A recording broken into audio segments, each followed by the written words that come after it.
Growing up, most Quebecers needed to pass French exams in schools like this one. But now the stakes are even greater for newcomers if the CAQ gains power. Party leader François Legault reiterated his desire to force newcomers to pass a French test after 3 years of arriving in order to gain citizenship. The latest Léger poll has the CAQ leading the Liberals by 6 points, 6 days before the start of the election campaign. It really shows a very solid trend for the CAQ.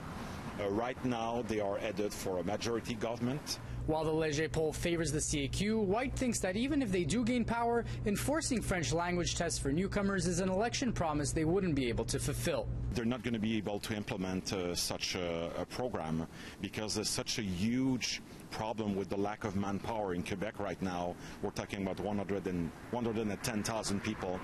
Jobs were not filled right now.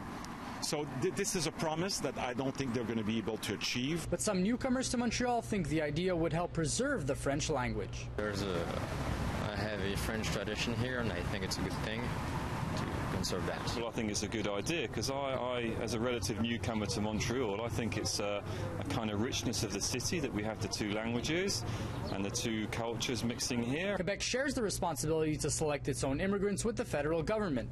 Immigration lawyer Neil Drabkin says the members of families and business immigrants will be targeted. I hardly see it as being tenable for Quebec to grant the conditional status to a close member of the family or someone who's invested significant capital in this province and then asking them to leave after 3 years.